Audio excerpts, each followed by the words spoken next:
शाम को 4 बजे से लेकर 7 बजे के बीच में शंकर और पार्वती के भ्रमण का समय रहता है। मेरे देवाधिदेव महादेव और माता पार्वती के भ्रमण का समय, भगवान शंकर पार्वती घूमने को निकले।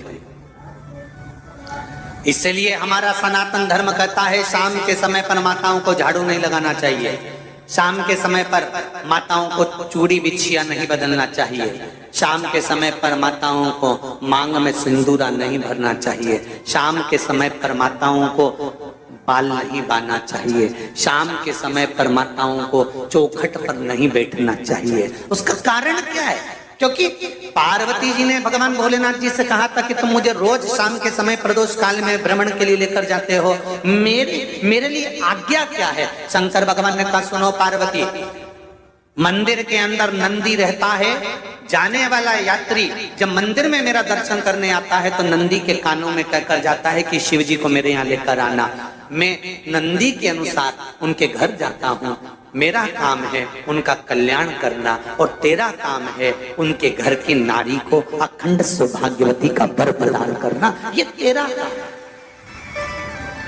तब पार्वती माता ने कहा अखंड सौभाग्यवती होने का वर मैं तो दे दूंगी, पर उस समय पर माताएं चूड़ी बदल रही होगी, हाथ से चूड़ी निकाल रही होगी तो मैं वर कैसे दे सकती हूँ? मांग भर रही होगी तो मैं वर कैसे दे सकती हूँ? उस समय पर चूड़ी बिछिया बदला जा रहा होगा तो मैं वर कैसे दे सकती हूँ? उस समय पर झाड़ू लग रही होगी तो मैं लक्ष्मी को वहां कैसे भेज सकती हूँ? आप बताओ। तो शंकर भगवान ने कहा प्रदोष का समय एक ऐसा समय होता है, शाम का समय ऐसा होता है जिस समय पर केवल शंकर और पार्वती की आराधना का समय होता है।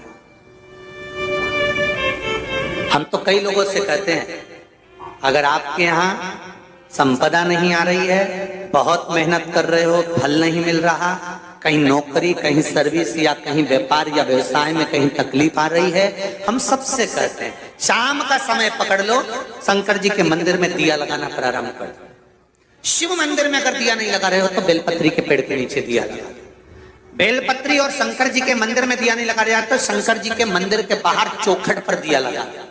इतना भी नहीं कर सकते तो अपने घर के बाहर अपने द्वार पर दिया लगा दो और शंकर जी के नाम का श्री शिवाय नमस्तुभ्यं बोलकर शंकर भगवान को याद कर कर अपनी कामना कर कर बाबा का स्मरण कर कर पंचाक्षर मंत्र नमः शिवाय, षडाक्षर मंत्र ओम नमः शिवाय, द्वादशाक्षर मंत्र ओम नमो भगवते वासुदेवाय, जो मंत्र तुमको याद है उसका स्मरण कर कर लक्ष्मी हो चाहे नारायण हो चाहे राम हो चाहे कृष्ण हो स्मरण कर कर शाम के समय बाहर दिया लगा दो, दरवाजे के पास लगा दो। वो सुनेगा जरूर, आएगा तो उसका वेलकम जरूर होगा और वो कुछ देकर जरूर जाएगा।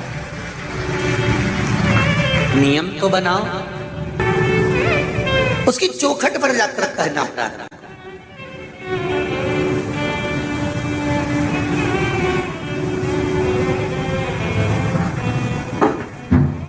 बृहस्पति महाराज ने कहा कि शाम का समय जो प्रदोष का समय होता है उस समय पर इंद्रदेव तुम शंकर जी की आराधना करो। शिव आराधना से शंकर जी जो मार्ग प्रशस्त करेंगे, शिव आराधना से जो शंकर जी कहेंगे वो तुम करना, ठीक है? आराधना करी बाबा भोलेनाथ जी।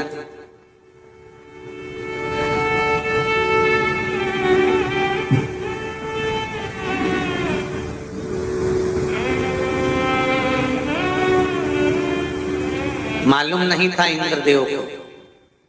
बृहस्पति महाराज ने प्रदोष की महत्वता समझाई तो प्रदोष का समय जानकर शंकर जी पर 7 बेलपत्र प्रदोष के दिन इंद्र ने समर्पित कर दी बिना सोचे।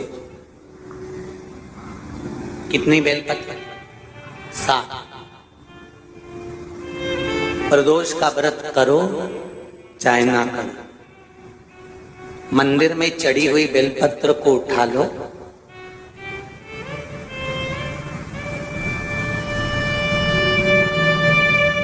बेलपत्र का ब्रह्म कमल बना लो,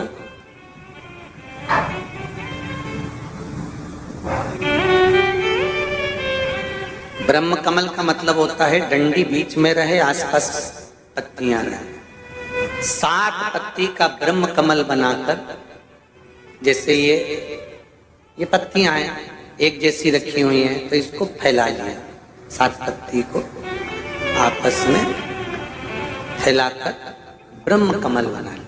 प्रदोष का व्रत करें ना करें, जरूरी नहीं है कि वृक्ष से ही पत्ती लेकर आओगे तो ही शंकर जी को चढ़ाओगे। शिव जी पे से चढ़ी हुई उठाकर धोकर ब्रह्म कमल बनाकर बाबा से विनय कर कर, हे प्रभु आज मैं इस काम के लिए जा रहा हूं, बाबा मेरा यह कार्य है, बोलकर श्री शिवाय नमस्तुभ्यम बोलकर शिवलिंग पर समर्पित कर दो। दिन भर के प्रदोष व्रत का फल बाबा एक बेलपत्री समर्पित करने पर ही प्रदान कर देता है। शिव प्रदोष व्रत कर रहे हो उससे बढ़कर कोई प्रसन्नता नहीं, पर नहीं कर रहे तो प्रदोष के दिन या 12 महीने शिवरात्रि आती है। कर्पूर गौरम करुणावतारम, आप स्वयं कपूर की भांति हैं महाराज। कपूर जानते हो? अरे बोलो तो चमके। आरती में कब जलाया जाता है? जब आरती पूरी हो जाती है। कपूर क्यों जलाया जाता है? बोलते जाओ। कपूर जलाना क्यों जरूरी है? आरती में, यज्ञ में, अनुष्ठान में कपूर की क्या महत्व है? कौन है ये कपूर? कपूर शंकर भगवान को कहा कर्पूर गौरम करुणावतार। आप कपूर की तरह श्वेत है, पर कपूर की तरह आप हैं, क्योंकि कपूर है क्या? जब भगवान राम और कृष्ण ने यज्ञ किया, देवताओं ने आवृत्त यज्ञ किया। भगवान विष्णु जिस यज्ञ को करे, भगवान राम ने जो अश्वमेध यज्ञ किया, देवताओं ने जो यज्ञ किया, आनंदमय भगवान विष्णु जिस यज्ञ को करे, यह अश्वमेध यज्ञ केवल राम ने नहीं, इससे पहले नारायण कर चुके थे। भगवान विष्णु लक्ष्मी के साथ अश्वमेध यज्ञ का अश्व राम जी के समय पर तो लवकुश ने पकड़ा था, पर विष्णु भगवान के समय पर वो यज्ञ का घोड़ा सब दूर घूमता रहा। वो अश्व जो आया वापिस, तो भगवान विष्णु से उस अश्व ने निवेदन करा कि अब मुझे करना क्या, मैं सब दूर से आ चुका, क्या मैं पृथ्वी पर ऐसे ही भ्रमण करता रहूंगा, जगत में ऐसे ही घूमता रहूंगा? तब भगवान विष्णु ने भगवान शंकर से निवेदन करा कि इस अश्व का क्या करें। शंकर भगवान ने 33 कोटि देवताओं को विराजमान किया।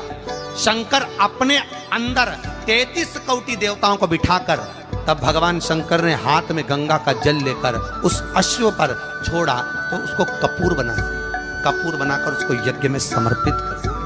भगवान विष्णु से कहा, सुनो विष्णु, यज्ञ की पूर्ण आहुति पर ये कपूर के रूप में ये अश्वमेध यज्ञ के अश्व को दान दिया गया। अर्थात पृथ्वी पर मनुष्य यदि अपने घर में आरती पूजन में कपूर को प्रज्वलित करेगा तो उसको 1000 अश्वमेध यज्ञ का फल उसी समय पर प्राप्त हो जाएगा। इसलिए हर आरती के पूजन के बाद कपूर का टुकड़ा जलाया। कपूर की बड़ी महत्वता है हमारी। यदि घर में क्लेश मचा हुआ है, बहुत अशांति है, बहुत ज्यादा क्लेश है, बहुत ज्यादा क्लेश, तो कपूर के 4 टुकड़े कर लीजिए और 4 टुकड़े कर कर चारों दिशा में घर में रख दीजिए। कितना भी झगड़ा चल रहा होगा, कितना भी क्लेश मचा होगा, शांति हो जाएगी, अपने आप शांति हो जाएगी 5 या 7 मिनट के।